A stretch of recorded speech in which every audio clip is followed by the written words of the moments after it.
اچھا، دیوانی قانون قرار دیتے ہیں۔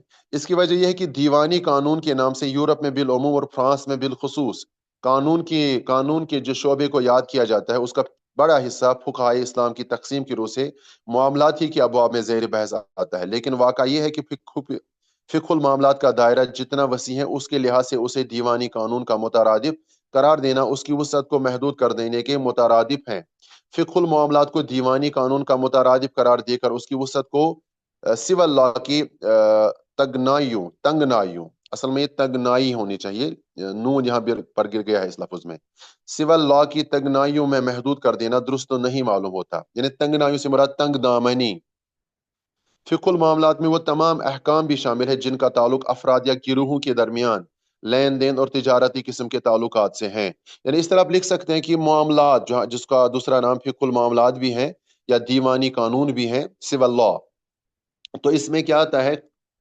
اس میں لوگوں کے درمیان جو ہوتے ہیں نا، لین دین، خرید و فروخت اور مال و دولت سے متعلق جو بھی معاملات ہوتے ہیں تو وہ اس میں ڈسکس کیے جاتے ہیں۔ انشاءاللہ تعالی اللہ نے چاہا، اللہ نے توفیق عطا فرمائی تو فقہ المعاملات کے نام سے انشاءاللہ تعالی یہ اصول فقہ مکمل کرنے کے بعد ہم ان تمام چیپٹرز کو الگ الگ پڑھائیں گے، یعنی فقہ المعاملات کو، عبادات کو۔ عبادت تو ویسے بھی ہم پڑھتے ہیں، ویسے بلوغ المرام میں یہ ساری چیزیں آتی ہیں، اس میں فقہ العبادات بھی آتی ہیں، فقہ المعاملات بھی آئیں گی، فقہ الاسرہ ویسے اس میں نہیں آئے گا، فقہ الاسرہ وہ بھی انشاءاللہ تعالی جو ہم آگے پڑھنے جا رہے ہیں کچھ کتابیں اس میں آئیں گی۔ اللہ نے چاہا تو جو چیزیں ہمیں ان میں نہیں آئیں گی وہ ان کو ہم الگ سبجیکٹ کے اعتبار سے پڑھائیں گے۔ ویسے فقہ المعاملات آج کل ہم بلوغ المرام میں پڑھ رہے ہیں، ہے نا؟ یاد ہے جو بلوغ المرام کے اسٹوڈنٹس ہیں ابھی کلاس میں موجود، تو آپ کو یاد پتہ ہے نا کہ فقہ المعاملات کے تعلق سے ہی آج کل ہم پڑھ رہے ہیں۔ کون سا چیپٹر؟ کتاب التجارت ہم پڑھ رہے ہیں نا آج کل، کتاب البیوع، کتاب البیوع یا کتاب التجارہ، تو یہ تو فقہ المعاملات کے ساتھ تعلق رکھتی ہیں، کیونکہ فقہ معاملات میں لین دین، خرید و فروخت، مال و دولت جو لوگوں کے درمیان انہیں تقسیم ہوتے رہتے ہیں مختلف شکلوں میں، چاہے وہ حق شفعہ ہو یا ابھی آج کل ہم پڑھ رہے ہیں وہ زمین کو ٹھیکہ پر دینا، اجارہ داری کرنا، مساقات کرنا، مزارعت کرنا، یہ ساری چیزیں تو لوگوں کے درمیان لین دین کے ساتھ ہی تعلق رکھتی ہیں۔ مزاربت، جی مزاربت بھی، تو یہ فقہ المعاملات میں ان چیزوں کے ساتھ ڈسکس کیا جاتا ہے۔ اس کے بعد یہ تو کتنے شعبے ہم نے بیان کیے؟ دو اہم شعبے۔ پہلا شعبہ عبادات، دوسرا شعبہ نہیں، تین ہو گئے، تین شعبے ہو گئے۔ ایک تو نمبر 1 عبادات، نمبر 2 فقہ الاسرہ، آئلی قوانین، خاندانی قوانین، اور تیسرا فقہ المعاملات، اور چوتھا، اب دیکھیں چوتھا لکھیں، اس کو بھی نوٹ کریں، فقہ التعامل الاجتماعی، ماشاءاللہ، فقہ التعامل الاجتماعی۔ حالانکہ اس کا تعلق بھی ویسے اگر دیکھا جائے فقہ المعاملات کے ساتھ ہی ہے، لیکن تھوڑا سا اس کو الگ کیا گیا ہے، وہ بھی ہم سمجھیں گے کہ اس کو الگ کیوں کیا گیا ہے۔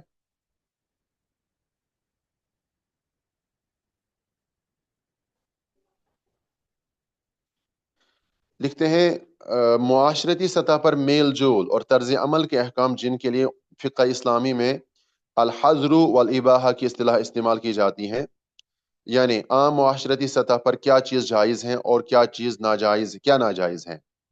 اباحہ کہتے ہیں ان کاموں کو جو جائز ہوتی ہیں، حظر وہ کام جو ناجائز ہوتی ہیں، جن سے روکا جاتا ہے۔ قانون کے شعبے کا مقصد بنیادی طور پر اسلامی معاشرہ کے امتیازی اور اوصاف کا تحفظ اور اسلامی شخصیت کی بقا ہے۔ دنیا کی ہر نظام، ہر قانون اور ہر تہذیب کی طرح اسلام بھی اپنے نظام، قانون اور تہذیب کی افرادیت کا تحفظ کرتا ہے اور اس کے لیے مناسب اور ضروری تدابیر اختیار کرتا ہے۔ الحظر والاباحہ، یعنی معاشرتی سطح پر کیا چیز جائز ہے اور کون سی چیز ناجائز ہے، الحظر والاباحہ اسی کہتے ہیں۔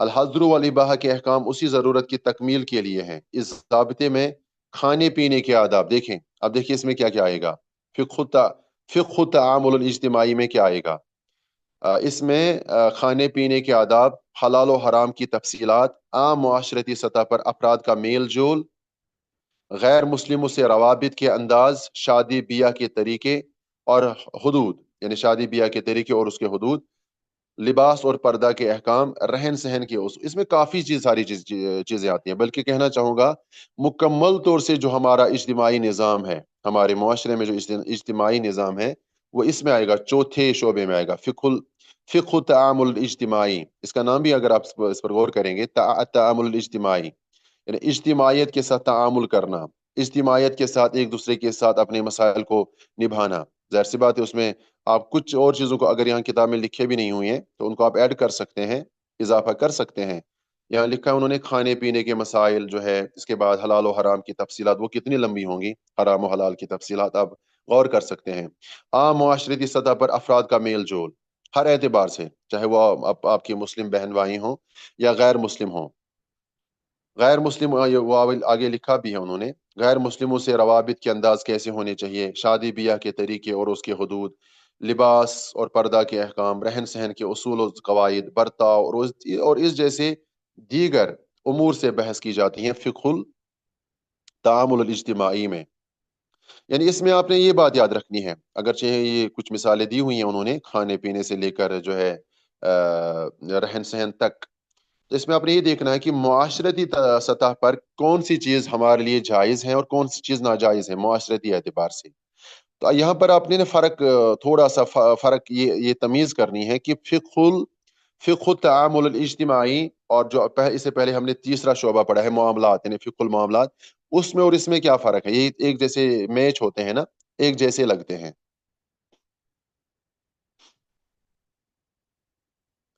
دیکھیں معاملات میں صرف لین دین، خرید و فروخت اور مال و دولت کے ساتھ بحث کی جاتی ہیں، جبکہ فقہ التعامل الاجتماعی اسے وسیع تر ہے، اسے کشادہ ہے، اسے پھیلا ہوا ہے، اس میں وہ ان تمام چیزوں کے وہ یہ بھی تو معاشرے کے ساتھ تعلق رکھتا ہے، یہ چوتھا جو باب ہے نا، چوتھا جو شعبہ ہے، یہ بھی ہماری سوسائٹی کے ساتھ تعلق رکھتا ہے، لیکن یہ پہلے سے وسیع ترین ہے، اس میں ہر اس چیز کے ساتھ بحث کی جاتی ہے جو ہمارے معاشرے کے لیے جائز ہیں، اور جو ناجائز ہے اس کے ساتھ بھی ڈسکس کی جاتی ہیں، ٹھیک ہے؟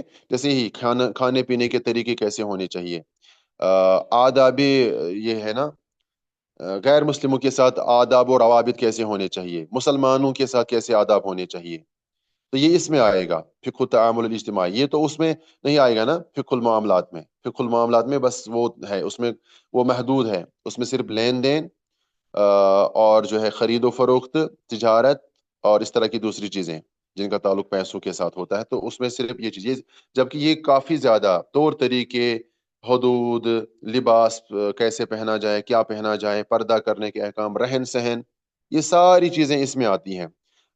اس کو اردو لفظوں میں یوں بھی کہیں گے تہذیب و تمدن، تو اسلام کا اپنا تہذیب و تمدن ہے، اسی کو آپ دوسرے لفظوں میں فقہ التعامل الاجتماعی کہہ سکتے ہیں۔ جی یہ میں اپنی طور سے آپ اس میں اضافہ کر رہا ہوں۔ جیسے ہم کشمیر میں رہتے ہیں، آپ لوگ جیسے مثال کے طور پر ہندوستان میں رہتے ہیں، پاکستان میں رہتے ہیں، ہمارے کچھ طلباء جو ہیں وہ سعودیہ سے جوائن کرتے ہیں، کچھ دبئی سے جوائن کرتے ہیں، مثال دے رہا ہوں، تو ہر معاشرے کی اپنی تہذیب ہوتی ہے، لیکن واضح رہیں اسلام کی اپنی تہذیب ہے، اور ہمارے جو جدید یافتہ، جو ہمارے آج کے دور میں جو ینگ جنریشن ہے، جو کالجیٹس ہیں، جو کالجز یونیورسٹی سے پڑھے ہوئے لوگ ہیں، تو وہ کبھی بھی اس بات کو نہیں مانتے ہیں، بلکہ انہیں تو یہ بات ہضم ہی نہیں ہوتی کہ اسلام کی بھی کوئی اپنی تہذیب ہوتی ہے، بالکل ہوتی ہے، اور ہے، دین اسلام کی اپنی تہذیب ہے، یہ نہیں بلکہ آج کے جدت پسند لوگوں کو میں نے خود دیکھا ہے، آپ لوگوں نے بھی سنا ہوگا، وہی کہتے ہیں کہ ہمیں اسلام نے اس معاملے میں آزاد چھوڑا ہوا ہے کہ آپ اپنی تہذیب کو کیسے اپنائیں، آپ اپنا سکتے ہیں، آپ جس معاشرے سے تعلق رکھتے ہیں، جس خطے سے آپ کا تعلق ہے، وہاں کی معاشرت، وہاں کی تہذیب، وہاں کے تمدن کو آپ اپنا سکتے ہیں۔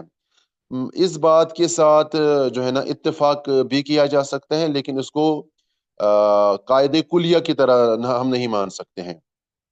دیکھیں کیا مسئلہ ہے، جو ہم ابھی پڑھ رہے ہیں فقہ التعامل الاجتماعی، پھر تو یہ نا ہمیں فقہ سے اس کو سکپ کرنا ہوگا، کاٹ دینا ہوگا، تو آج ماشاءاللہ یہ اس میں آیا، تو اس میں ہم یہ سمجھائیں گے اس طرح سے کہ اسلام ہمیں اپنی تہذیب و تمدن کا پابند بناتا ہے، چاہے وہ آپ دیکھیں نا ہماری تہذیب میں کیا کہا جاتا ہے کہ تہذیب میں آپ کا لباس آتا ہے، آپ کا رہن سہن آتا ہے، ابھی ہم نے یہی تو پڑھا، لباس، پردہ کرنے کے احکام، رہن سہن کے اصول، اور دوسرے شادی بیاہ کے طریقے، یہ بھی تو قوم کی تہذیب میں شامل ہے نا، شادی بیاہ وہ لوگ کیسے کرتے ہیں، ان کا رہن سہن کیسا ہے، ان کا کھانا پینا کیسا ہے، وہ کیسے کون سے کپڑے پہنتے ہیں۔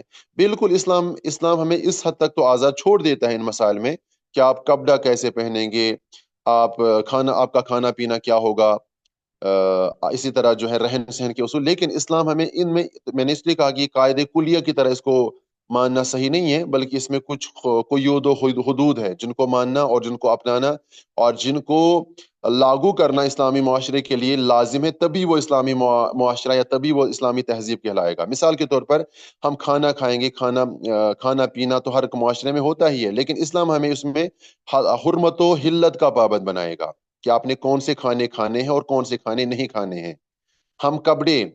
ہم لباس پہنیں گے تو اسلام ہمیں اس میں آزاد چھوڑے گا، بالکل چھوڑے گا، ہم اپنے کلچر کے مطابق ہی پہن سکتے ہیں، لیکن اسلام ہمیں اس بات کا پابند ضرور بنائے گا کہ آپ نے کون سے کپڑے پہننے اور کون سے کپڑے نہیں پہننے ہیں۔ کئی کپڑوں کو شریعت نے پسند کیا ہے اور کئی کپڑوں کو شریعت نے ناپسند کیا ہے، اور ہمارے اگر اپنے ملک کی تہذیب، اپنی اسٹیٹ کی تہذیب، اپنے خطے کی تہذیب یہ ہوگی کہ نہیں ہر کپڑے کو پہنا جا سکتا ہے، تو یہ تو نہیں ہوگا نا پھر۔ تو اس لیے ہم یہ کہیں گے کہ اپنے ملک کی تہذیب آپ اپنائیں، تو یہ اسلام آپ کو اس پر کوئی قدغن نہیں لگائے گا، تو یہ صحیح بات نہیں ہے۔ یا رہن سہن کے اصول، اب دیکھیں اس کو بھی دیکھیے، رہن سہن کے اصول، یہ تو ہر قوم میں اس کو تہذیب ہی کہا جاتا ہے، یہ جبکہ یہ ٹوٹلی غلط ہے۔ ہر قوم کے اپنے رہن سہن کے اصول ہیں، چاہے وہ حلال ہو یا حرام ہو، تو اس کو نہیں دیکھتے ہیں رہن سہن کے اصول، تو آپ اس میں ہمارے ساتھ کوئی مداخلت نہ کریں، کوئی انٹرفیئر نہ کریں، تو یہ بات غلط ہے۔ اسلام تو ہمیں خود دے، تو پھر کس لیے اللہ کے رسول علیہ الصلوۃ والسلام ہمیں معاشرتی زندگی سکھا رہے ہیں؟ تو یاد رہنا چاہیے ہم طلبہ طالبات جو بھی ہیں، ہمیں اسلامی تہذیب و تمدن کو فالو کرنا ہوگا۔ اور اگر میں سمجھاؤں تہذیب کی تعریف کیا ہے، کلچر کی تعریف کیا ہے، کلچر، یہ لوگ ٹوٹلی خود بھی یہ نہیں جانتے ہیں کہ کلچر ہوتا کیا ہے۔ یہ کہتا ہے کہ آپ اپنے کلچر کو اپناؤ، اسلام آپ کو اس پر کوئی پابندی نہیں کرتا ہے، غلط کہتے ہیں۔ کلچر یا تہذیب اگر آپ کہیں گے، اس کی آپ ڈیفینیشن بھی دیکھیں گے تو کلچر میں سب سے پہلا عقیدہ آتا ہے۔ تہذیب ہم جب کسی قوم کی کہتے ہیں نا کہ فلاں قوم کی یہ تہذیب ہے، تو اس میں سب سے پہلے اس قوم کا عقیدہ آتا ہے کہ اس قوم کے عقائد کیا ہے، کیا وہ اللہ پر بلیو کرتے بھی ہیں یا نہیں کرتے ہیں، ان کا پیغمبر کیا ہے، ان کا مذہبی عقیدہ کیا ہے۔ تو اگر ہم یہ کہیں گے کہ اسلام ہمیں اپنے ملک یا اپنے خطے کی تہذیب کے ساتھ کوئی انٹرفیئر نہیں کرتا ہے، تو یہ ٹوٹلی غلط بات ہے، بلکہ اللہ بچائے یہ تو انسان کو جو ہے کبھی کفر کی طرف بھی لے کے جائے گی، اللہ بچائے۔ تو لہٰذا میں یہ ذکر کر رہا تھا کہ ہمیں ہمیشہ اسلامی تہذیب کو ہی فالو کرنا ہوگا، اور اگر ہم اس کو علمی اصطلاح کے طور پر یا فقہی اصطلاح کے طور پر اس بات کو بیان کریں گے تو اسی کو کہتے ہیں فقہ التعامل الاجتماعی، فقہ التعامل الاجتماعی، یعنی اسلامی تہذیب ہی فقہ التعامل الاجتماعی ہے۔ تو اس میں کافی ساری چیزیں آتی ہیں، جبکہ اس سے پہلے جو ہم نے تیسرا شعبہ پڑھا وہ صرف معاملات کے ساتھ تعلق رکھتا ہے، لین دین، تجارت، خرید و فروخت اور مال و دولت کے جو دوسرے معاملات ہیں تو وہ اس میں آئیں گی۔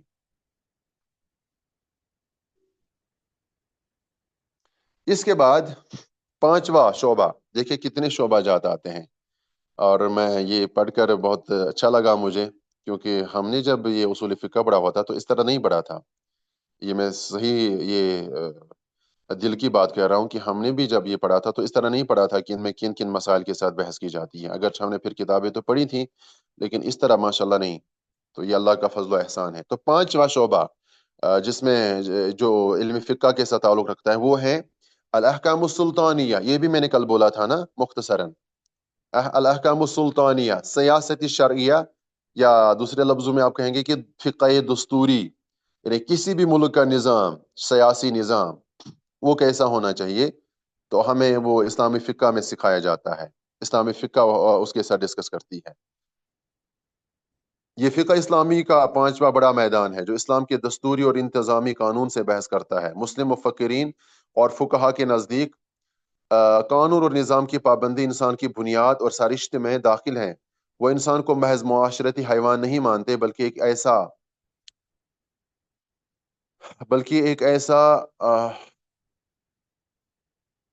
کہاں پہنچ گئے ہم، وہ انسان کو محض معاشرتی حیوان نہیں مانتے بلکہ ایک ایسا سیاسی حیوان قرار دیتے ہیں جو قانون اور نظم و ضبط کی شعوری پابندی کرتا ہے رومی قانون دانوں نے بھی شاید مسلمانوں کے اثر سے یہ کہا کہ جہاں معاشرہ ہوگا وہاں قانون بھی ہوگا، پھر جہاں قانون ہوگا وہاں قانون بنانے اور اسے چلانے والے بھی ہوں گے، پھر وہاں قانون کو نافذ کرنے والے اور اسے توڑنے پر سزا دینے والے بھی ہوں گے۔ یہ فقہ اسلامیہ کا وہ شعبہ ہے جو بجا طور پر اسلام کا دستوری اور انتظامی قانون کہلاتا ہے۔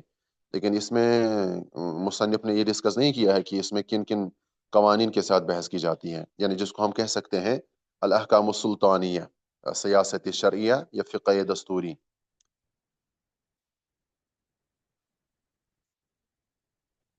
ہاں یہ کہہ سکتے ہیں، جیسے کہ یہاں پر ہمارے عزیزہ نے لکھا ہے، پولیٹیکل ایشوز جو ہوتے ہیں، پولیٹیکل یعنی کسی بھی ملک کا نظام وہ کیسا ہونا چاہیے، تو اس میں بھی فقہ اسلامی ڈسکس کرتی ہے۔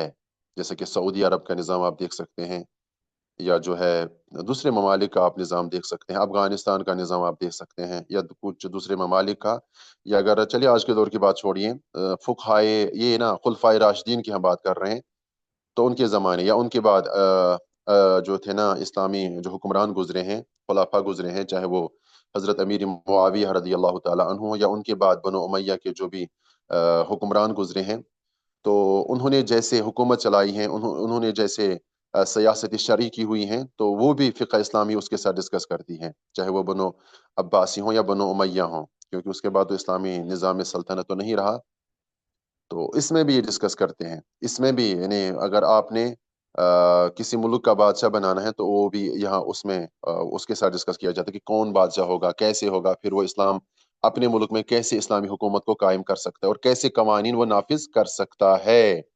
قوانین تو ہزاروں ہوتے ہیں نا، تو وہ بھی یعنی وہ اس میں بھی یہ فقہ ڈسکس کرتی ہیں، بحث کرتی ہیں کہ ملکی قوانین، جو میں نے اس کے بارے میں کل بھی کہا تھا کہ ملکی قوانین کیسے ہونے چاہیے جسے ملک کا نظام پرامن رہے، تمام جرائم سے پاک، تمام گناہوں سے پاک۔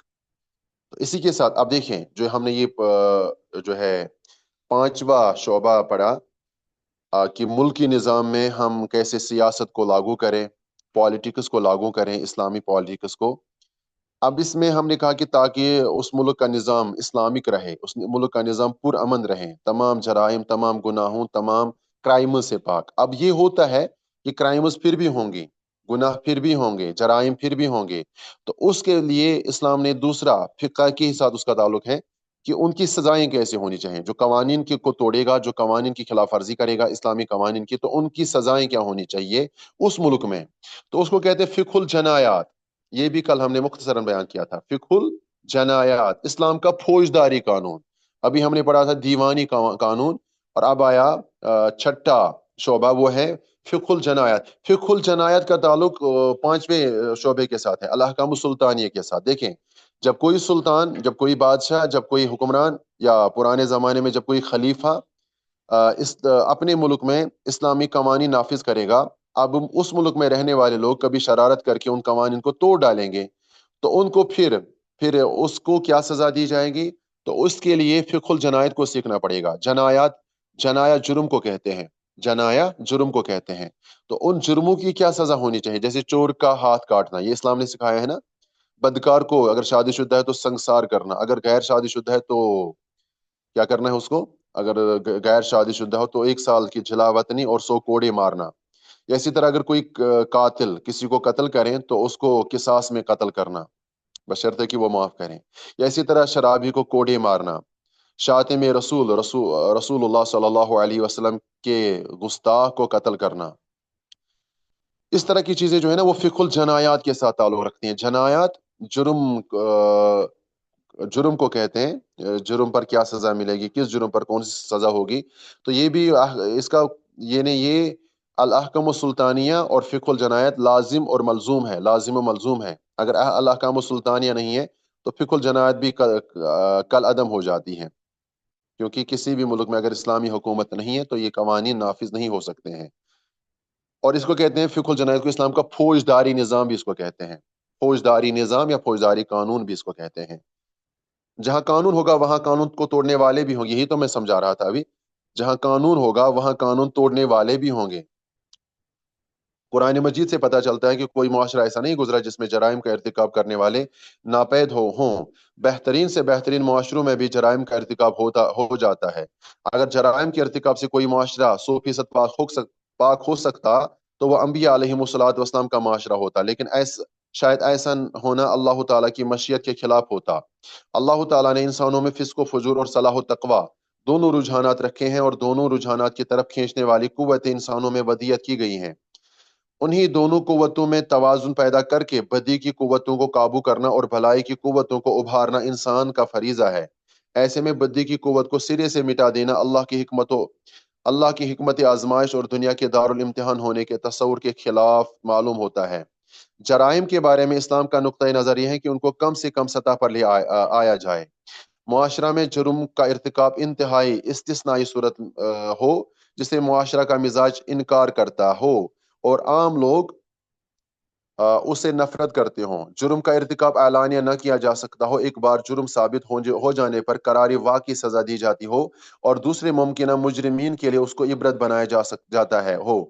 جرائم کی سزائیں اور ان کا قانون وضع کرنے کے لیے ضروری ہے کہ پہلے جرم کا تعین کیا جائے کہ جرم کیا ہے، اور یہ طے کیا جائے کہ کسی فعل کو کب، کن حالات میں اور کن شرائط کے تحت جرم قرار دیا جائے۔ وہ اسباب اور بنیادیں کون اور کن اصولوں کی اساس پر متعین کرے گا جن کی روشنی میں کسی فعل کو جرم قرار دیا جائے گا۔ پھر جو افعال جرم قرار دیے جائیں گے ان کی سزائیں کیا ہوں گی اور ان کا تعین کون اور کن اصولوں کی بنیاد پر کرے گا۔ ظاہر سی بات ہے وہ یا تو ملک کا حکمران یا اس کے نگرانی میں اس کے ماتحت جو قاضی ہوں گے، مفتی ہوں گے یا جو بھی ہوں گے جن کو وہ مقرر کریں گے، یا جج، آج کے دور میں اس کو جج کہیں گے، قاضی جسے کہتے ہیں، پرانے دور میں جس کو قاضی کہا جاتا ہے اسی کو آج جج کہتے ہیں، وہ طے کریں گے۔ اور اس کے بعد لکھا ہے کہ پھر سزائیں کب اور کن حالات میں دی جائیں گی، جیسے چور کا ہاتھ کاٹنا، بدکار کو سنسار کرنا، یہ تو وہی فیصلہ کریں گے نا، یہ عام لوگوں کے اختیار میں نہیں ہو سکتا ہے۔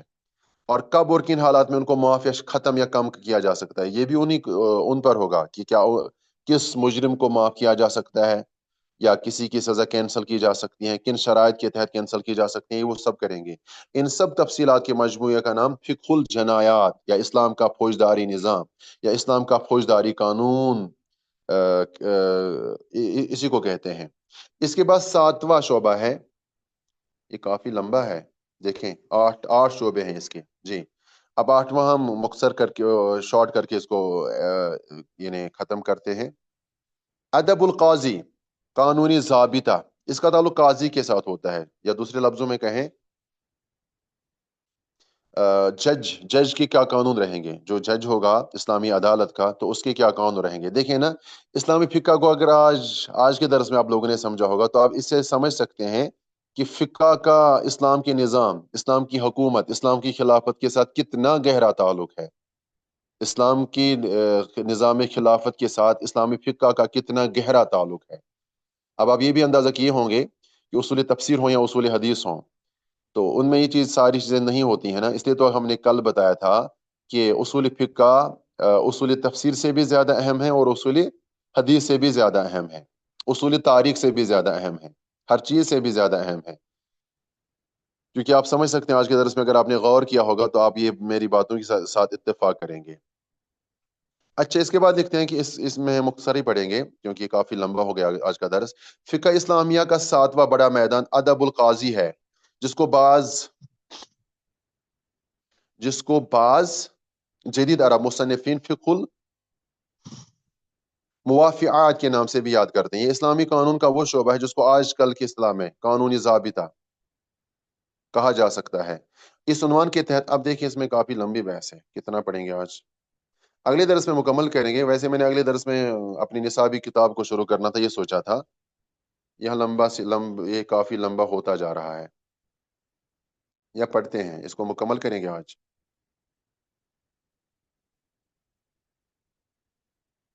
یعنی اب یہ دیکھتے ہیں کہ ادب القاضی میں کن کن چیزوں کے ساتھ بحث کی جاتی ہے۔ ادب القاضی یعنی قاضی کے آداب کیسے ہونے چاہیے، اس میں کیا کیا آئے گا۔ یہ نہیں کہ بس قاضی کے آداب، یہ اصل میں اسی کے ساتھ زیادہ ہے، لیکن ہمیں معلوم ہونا چاہیے۔ ہمیں تو قاضی نہیں بننا ہے، نہ ہمیں جج بننا ہے، لیکن ہمیں تو علم ہونا چاہیے نا کہ اس کے پاس کیا کیا مہارتیں ہونی چاہیے۔ چلے میں وہ بہت مختصر کر کے اس کو پڑھ دیتا ہوں تاکہ آج کی کلاس ہماری مکمل ہو جائے۔ نمبر 1، اس میں نظامی قضا و عدلیہ جو اسلام کے نظامی عدل و احسان کے قیام کے لیے ریڑھ کی ہڈی کی حیثیت رکھتا ہے.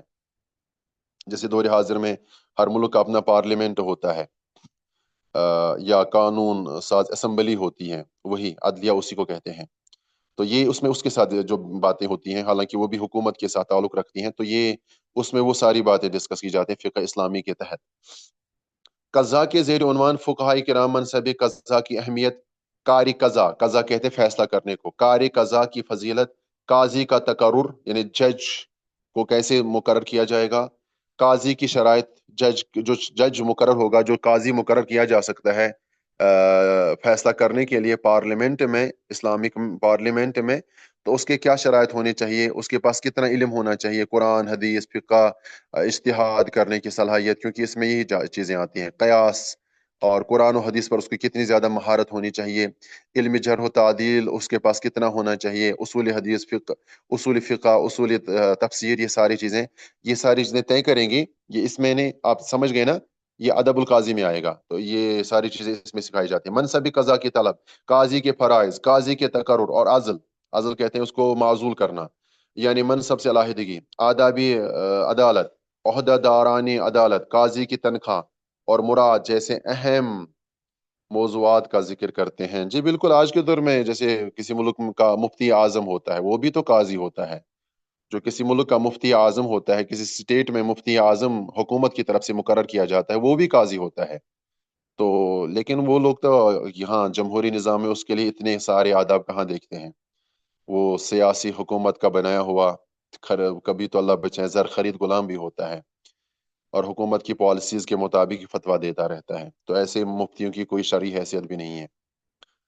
بہرحال، دوسرا جو ادب القاضی میں جس دوسرے ٹاپک پر بحث کی جاتی ہے، وہ ہے دعویٰ اور دعویٰ کے فریقین. یہ ایسے ہیں نا جیسے دو لوگوں کی لڑائی ہوئی، اب دو فریق ہوئے نا، تو اب دعویٰ کس کا ہے اور دعویٰ کے فریقین کون سے ہیں، تو اس میں اس کے ساتھ بحث کی جاتی ہے. وہ امور جن کا فیصلہ کرانے کے لیے عدالت میں جانا ضروری ہے. یہاں عدالت سے مراد ہمیشہ یاد رکھیں اسلامی عدالت. جیسے سعودی عرب میں چور کا ہاتھ کاٹا جاتا ہے، تو وہاں کی وہ شرعی عدالت فیصلہ کر سناتی ہے. یا جو وہاں پر جو دوسرے شرعی حدود کے تحت سزائیں سنائی جاتی ہیں اور نافذ بھی کی جاتی ہیں، وہ وہاں پر شرعی عدالت کے ذریعے سے وہ ساری چیزیں، وہ سارے حدود جو ہے نا لاگو کیے جاتے ہیں. اور وہ امور جن کا فیصلہ کرانے کے لیے عدالت میں جانا اور دعویٰ دائر کرنا ضروری نہیں. دعویٰ کے اسباب، ارکان اور شرائط، دعویٰ کے مندرجات اور تعارض و تناقض وغیرہ. سمجھ گئے نا، یعنی دعویٰ کرنے والا. مثال کے طور پر مثال دے رہا ہوں کہ اگر کوئی کسی کے بارے میں کہے کہ میں نے دیکھا اللہ رحم کرے وہ بدکاری کرتا ہے، اب وہ قاضی کے پاس جائے گا. یعنی جو اسلامی حکومت میں ہمارے پاس عدالت ہوگی، تو قاضی کے پاس جائے گا، کہے گا کہ میں نے فلاں بندے کو بدکاری کرتے ہوئے دیکھا. تو قاضی کا اب شرط یہاں پر یہ دیکھنی ہوگی کہ دعویٰ تو کیا گیا ہے، لیکن کیا دعوے کے سارے ارکان موجود ہیں، کیا دعوے کے سارے شرائط موجود ہیں. تو قاضی کا یہ فیصلہ نہیں کہ وہ اسے کہے کہ اس کو لے کے آؤ ہم اسے سنسار کریں گے، نہیں. وہ اسے سب سے پہلے پوچھے گا کہ آپ کے پاس اور کون ہے جس نے اس کو ایسے کرتے ہوئے دیکھا، یعنی گواہ کون ہے. تو 4 گواہ لائے گا، تو تب وہ اس کا جو ہے نا دعویٰ قبول کیا جائے گا. یہ میں مثال دے رہا ہوں، یعنی 4 گواہ جب وہ لائے گا تو تب اس کا دعویٰ قابل قبول ہوگا اسلامی عدالت میں، شرعی عدالت میں. ورنہ وہ خود مجرم ہوگا، وہ خود الزام لگانے کے جرم میں اس کو سزا دی جائے گی. ٹھیک ہے. اسی طرح دوسرے قوانین کے تحت یہ ساری بحثیں، جیسے گواہ لانا یا جو دوسرے قوانین یا دوسری شرائط رکھی گئی ہیں، تو یہ اسلامی عدالت، اسلامی قاضی کے تعلق سے یہ سارے آداب تعلق رکھتی ہیں. تیسری بحث جو اس میں ادب القاضی کے تحت جو بیان کی جاتی ہیں، وہ ہے سماعت اور فیصلہ کا طریقہ کار. یعنی اسلامی عدالت میں سماعت، جیسے جج کہے گا کہ اس کی سنوائی ہم فلاں تاریخ پر کریں گے، تو اس میں یہ ساری چیزیں آئیں گی. دائرے اختیار، سمن اور طلبی، آدابی کمرے عدالت، جوابی دعویٰ، حوالات اور حبس کہتے ہیں جیل میں برنے کو. حبس احتیاطی، یعنی احتیاطی طور پر جیل میں بند کرنا کچھ دنوں کے لیے. فریق کی غیر حاضری میں فیصلے سے رجوع، فیصلہ پر نظر ثانی اور فیصلہ کے اثرات وغیرہ. آپ سمجھ سکتے ہیں، یعنی یہ جو بھی آج کے دور میں ہم کورٹز یا عدالت میں دیکھتے ہیں جو مسائل، تو وہ ہمیں اسلام بھی اس بارے میں ٹوٹل مکمل رہنمائی کرتا ہے. لیکن بس فرق یہ ہے کہ ہمارے پاس اسلامی قوانین نہیں ہے. اس کے بعد چوتھا وہ ہے ثبوت اور گواہی، شہادت اور اوصافی گواہان. یعنی اب آپ ثبوت بھی لائیں گے، گواہ بھی لائیں گے، تو ان کے بارے میں بھی دیکھا جائے کہ گواہ کیسے ہونے چاہیے، ان کے اندر کیسے اوصاف ہونے چاہیے، جھوٹے گواہ تو نہیں ہونے چاہیے۔ گواہی کی شرائط، تزکیہ شہود، گواہوں کا اختلاف اور تضاد بیانی، قرینہ، قاطعہ اور ماہرین فن کی آرا، سرکاری اور عدالتی دستاویزات بطور ثبوت، اقرار، قسم اور قسم سے انکار وغیرہ۔ اس کے بعد پانچواں نقطہ، پانچواں پوائنٹ وہ ہیں جس میں اس کے ساتھ بحث کی جاتی ہے: نیم عدالتی ادارے، حسبہ اور محتسب، ولایت مظالم، ولایت جرائم، نظام افتاء، تحکیم اور ثالثی، وکالت اور قانونی مشورے۔ یعنی اس کے بعد یہ ساری چیزیں ہوتی ہیں کہ مظلوم کی ولایت کرنے والا کون ہے، یا جس نے جرم کیا ہے اس کی کیا کوئی ولایت، ولایت سے مراد وکالت یعنی وکیل بننا، وکیل بھی ہوتا ہے نا، تو اس طرح یہ ساری چیزیں اس میں ڈسکس کی جاتی ہیں۔ اور پھر فتویٰ دیا جائے گا، کبھی قاضی صرف فیصلہ سنائے گا، وہ فتویٰ نہیں دے سکتا، فتویٰ دینے کے لیے وہ مفتی کی طرف رجوع کرے گا اسلامی حکومت میں۔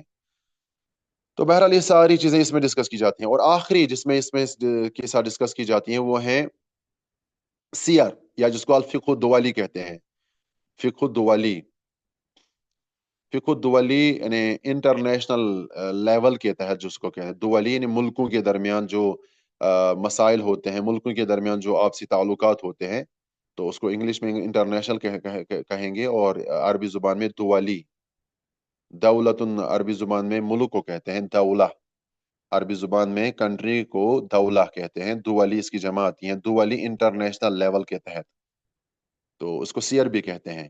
بس مختصر اس کو پڑھیں گے، اس کے ساتھ کلاس کو اینڈ کرتے ہیں۔ اسلام کا بین الاقوامی، اسی کو بین الاقوامی قانون یعنی انٹرنیشنل لاز، اسلام کا بین الاقوامی قانون یا قانون بین الممالک، یہ بھی تو ہی ہوا نا، جس کے لیے سیر کی اصطلاح دوسری صدی ہجری میں رائج ہو گئی تھی۔ اندازہ کر لیں، یہ اصطلاح اس کے لیے دوسری صدی ہجری میں رائج ہو گئی تھی۔ یہ اسلامی قانون کا وہ شعبہ ہے جو مسلمانوں اور غیر مسلموں، اسلامی ریاست یعنی اسلامی ملک اور دوسری ریاستوں اور اسلامی حکومت اور اس کے باغیوں کے مابین تعلقات کو منظم اور منضبط کرتی ہے۔ یعنی اس میں، اس آخری قانون میں، یا کہہ سکتے ہیں اس آخری فقہ میں، اس آخری شعبے میں اسلامی ممالک کا جو انٹرنیشنل لاز ہوں گی، بین الممالک یا بین الاقوامی جو قوانین ہوں گے وہ کیسے ہونے چاہیے، تو اس کے ساتھ بھی اسلام کا یہ 8واں شعبہ ڈسکس کرتا ہے۔ تو انشاءاللہ تعالیٰ یہ چیزیں اللہ ہمیں توفیق دے، یہ ساری چیزیں ہم اصول فقہ میں تو یہ نہیں پڑھائی جاتی ہیں، اصول فقہ میں ہم صرف لاز یعنی اصول و ضوابط، قوانین پڑھیں گے، باقی یہ ساری چیزیں الگ سبجیکٹس ہیں جو ہم بلوغ المرام یا بلوغ المرام کے بعد جو کتابیں آئیں گی تو ان میں یہ ساری چیزیں انشاءاللہ تعالیٰ ڈسکس کی جائیں گی اللہ کے فضل و کرم سے۔ مجھے یہ بتلائیں آپ سب، آج کا درس لینے کے بعد آپ سب نے کتنے طلبہ؟ ہمارے پاس 14 ہے۔ تو آج کا درس لینے کے بعد کیا پتہ چلا آپ کو؟ فقہ اسلامی کے شعبہ جات جاننے کے بعد آپ کو کیا محسوس ہوا کہ فقہ اسلامیہ کی اہمیت کتنی زیادہ ہے؟ کل تو میں نے اس کی اہمیت خود بتائی، آج آپ سے سننا چاہتا ہوں، آپ چیٹ میں بتا سکتے ہیں لکھ کر مختصراً، فقہ اسلامی کی اہمیت، امپورٹینس، اور یہ کتنی وسیع اور کتنی پھیلی ہوئی ہے۔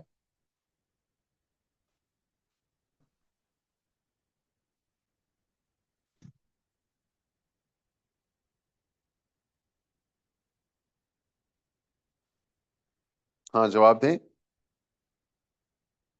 ہر جگہ، ہر قدم پر ہم محتاج ہیں، جی۔ اور کسی کا جواب؟ اصول فقہ بہت ضروری ہیں، ہم کو پتہ نہیں تھا اتنا انٹرسٹنگ ہوگا یہ سبجیکٹ۔ اچھا، ماشاء اللہ، یہ بہت اچھا جواب مجھے لگا، بہت اچھا جواب تھا یہ آپ کا، ہمیں پتہ نہیں تھا کہ اتنا انٹرسٹنگ ہوگا یہ سبجیکٹ۔ اور اس میں کوئی اضافہ کرنا چاہے گا؟ یہ آج کا درس لینے کے بعد آپ کو کیا محسوس ہوا، کتنی اہمیت، کتنی ضرورت ہے اس سبجیکٹ کی؟ کل ہی فی الطعام، ماشاء اللہ، کیا مثال دی ہے، جیسے کھانے میں نمک ہوتا ہے، بغیر نمک آپ کا کھانا آپ کو کیسا لگتا ہے؟ نمک کے بغیر آپ کو کھانا، یہ نحو کی بھی مثال دی جاتی ہے، علم نحو کی نا، کہ نحو ایسا ہے جیسے کھانے میں نمک ہوتا ہے، علم النحو، تو آپ نے اس کو علم النحو کے برابر قرار دیا۔ میں سمجھتا ہوں کہ علم النحو یعنی اگر عربی لغت کی بات کریں گے تو جیسے وہاں علم النحو کی اہمیت ہے، ویسے علوم اسلامیہ میں، دراس اسلامیہ میں علوم فقہ علم فقہ کی اہمیت ہے ہماری عزیزہ کے نزدیک. ماشاءاللہ بہت اچھی مثال دی ہیں آپ نے. ماشاءاللہ. اور اس کے بغیر زندگی ادھوری ہے. یہ کیا جواب دیا ہے آپ نے؟ علم اصول فقہ کے بغیر لکھتے ہیں ہمارے ایک عزیز کہ اس کے بغیر زندگی ادھوری ہے. ایسا ہی ہے. وسیع موضوع ہے بالکل، وہ تو ہے. اس کے متعلق علم نہ ہو تو معمولات مشکل ہو جائیں گے. جی بالکل. یعنی بہت ضروری ہے. جی بالکل، فقہ کا علم بہت ضروری ہے. ترجمان ہے قرآن و حدیث کا. بالکل. قرآن و حدیث کا مکھن ہے یہ علم. میں اس کو مکھن کہتا ہوں. جیسے مکھن نکالتے ہیں نا دودھ سے، تو یہ قرآن و حدیث کا مکھن ہے فقہ.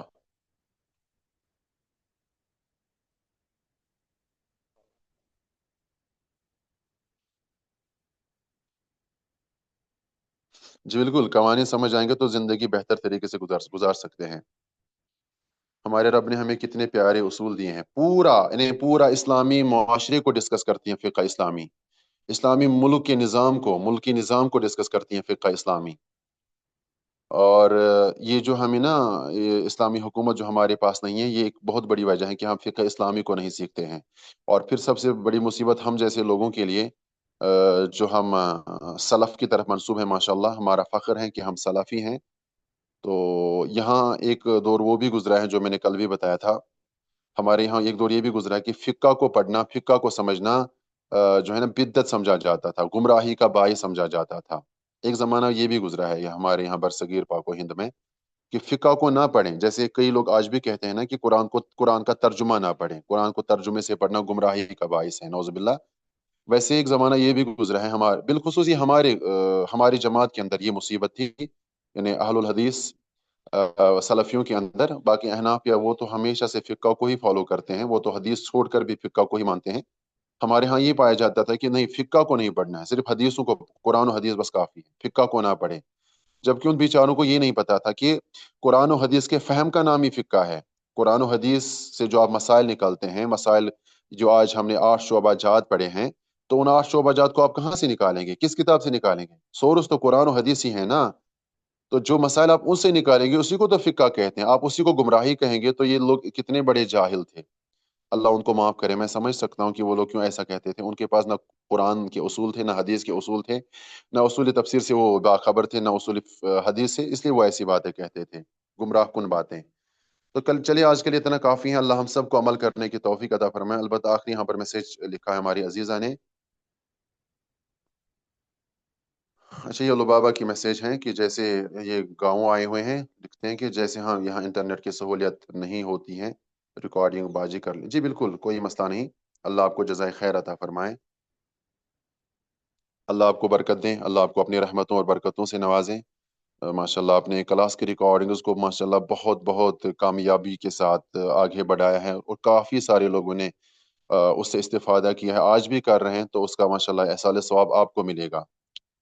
تو لبابا کو آپ سب کو آپ نا اس کا مشکور اور ممنون رہنا چاہیے کہ کتنی محنت کے ساتھ یہ آپ کی عزیزہ اور چھوٹی سی بہن ہے آپ لوگ سب کی، کہ کتنی محنت اور جد و جہد کے ساتھ یہ آپ سوشل میڈیا پر یہ ساری ریکارڈنگز اپلوڈ کرتی ہیں. ابھی وہ نہیں ہے، کچھ دنوں کے لیے شاید نہیں ہوں گی ہمارے کلاسز میں. کلاسز تو لیں گی لیکن ریکارڈنگ نہیں کر پائیں گی.